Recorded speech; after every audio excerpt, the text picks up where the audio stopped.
un jour, une vieille dame, je dis ça avec beaucoup d'affection en fait, me dit, bon, ben Jacques, c'est bien, elle dit, tu as écrit beaucoup de livres, mais elle dit, tu devrais te mettre au roman.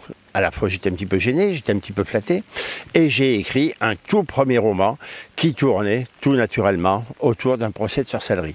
J'étais à ce moment-là aux archives de Ribemont, près de Saint-Quentin. J'ai déniché un procès de sorcellerie authentique.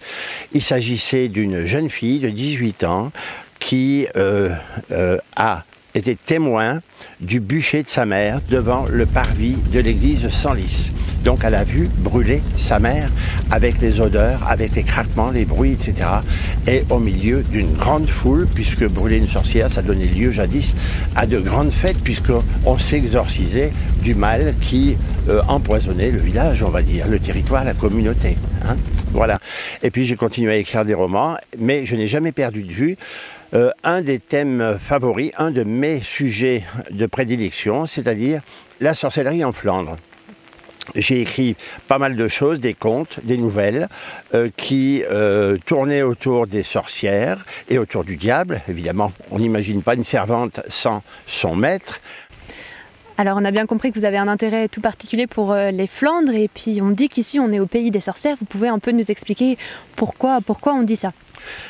Effectivement, on a qualifié le village de Morbecque de pays de sorcières. J'avais trouvé ça dans un livre de Louis de Backer, un livre qui avait été écrit au milieu du 19e siècle, et il qualifiait Morbecque et un village voisin d'ailleurs, en bordure de forêt aussi, Saint-Floris, en disant que c'était des pays de sorcières. Alors, j'ai voulu en savoir plus.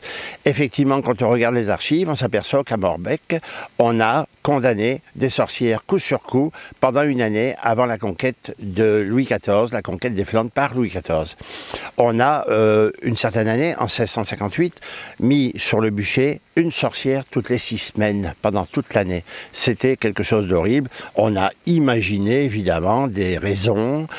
Comme ça, on se débarrassait des femmes qui gênaient la société et qui bousculaient un tout petit peu l'hégémonie de l'homme dirigeant, ou bien l'hégémonie du seigneur, ou bien des gens qui étaient riches. On les accusait d'un tas de choses. Le métier à tisser, par exemple, qui marche plus, le fil qui casse, ou bien des chevaux qui meurent en buvant l'eau dans leurs auges, ou bien des tas de choses comme ça, ou bien donc des malheurs qui arrivaient dans le village. On l'imputait, on désignait, on choisissait des victimes, surtout parmi les plus gênantes, celles qui avaient un certain pouvoir.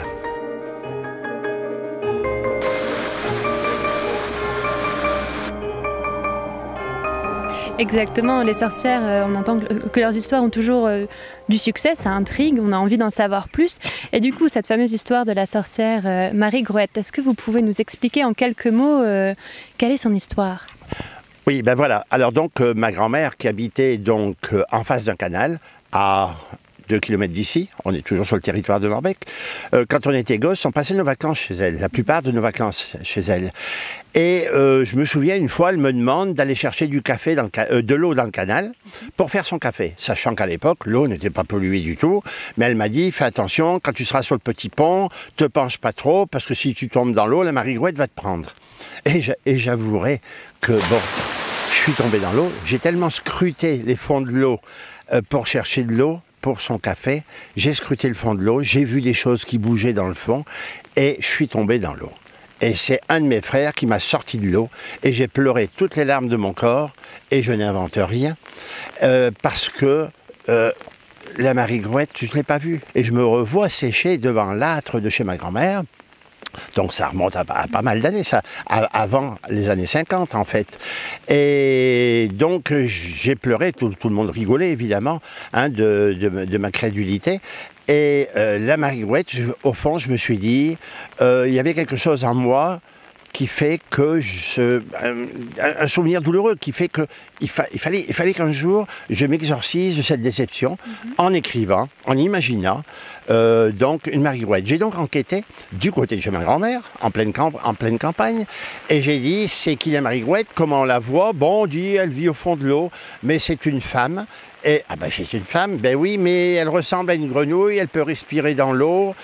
Donc j'ai dit femme, grenouille, donc l'illustratrice à laquelle j'avais pensé je lui ai dit un petit peu de quoi il s'agirait peut-être. Et elle m'a dit, bon, on va faire ça en fonction de ce que tu dis. Hein, donc on l'a imaginé très vieille, très laide, avec une tête de grenouille, difforme, mais avec un corps de femme, pourquoi pas. Le corps de femme, on ne le voit guère parce qu'il reste dans l'eau. Le corps de grenouille, la tête de grenouille, on la voit puisque de temps en temps, elle émerge de l'eau à la recherche des petits-enfants imprudents. Un mythe qu'on utilise pour empêcher les enfants d'aller trop près de l'eau, à l'époque surtout où les enfants n'apprenaient pas à nager. Hein?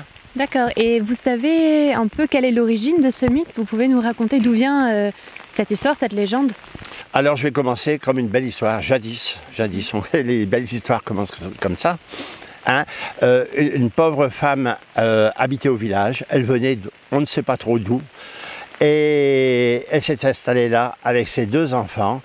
Et les gens du village, évidemment, comme elle était étrangère, la regardaient d'un mauvais œil. On s'est dit qui c'est celle-là, qui s'installe là-bas au bout du bois et qui vit avec ses enfants, qui s'en va chercher du bois pour chauffer, qui ramasse un petit peu de pommes de terre dans son jardin qu'il y avait derrière sa maison. Et cette année-là, par malheur, le métier du fil à tisser casse. On trouve souvent cet argument-là dans les procès de sorcellerie. Il y a aussi une femme qui donne naissance à quelques monstres, hein, au lieu de donner naissance à des beaux bébés. Et il y a donc des animaux de ferme qui meurent. Enfin bref, c'est la misère. On a incriminé cette brave femme puisqu'elle venait de l'étranger.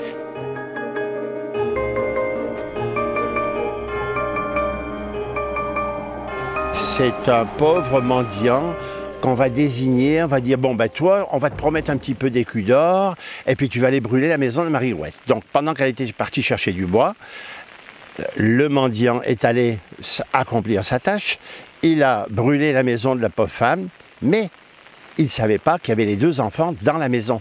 Et quand la femme est rentrée chez elle, eh ben, elle a vu sa maison brûler, mais elle a senti aussi que ça sentait l'être humain qui avait brûlé. Donc elle a promis de se venger. Elle a commencé par prendre une lourde pierre, elle a mis une corde autour de la pierre, elle a mis l'autre bout de la corde autour de son cou et elle s'est jetée à l'eau. Depuis ce temps-là, elle vit au fond de l'eau et elle s'est promise de toujours punir les enfants des autres s'ils étaient trop imprudents, s'ils n'étaient pas sages, etc. Et c'est pour ça qu'il ne faut pas aller trop près du bord de l'eau pour ne pas être pris par la Marie Grouette. Voilà.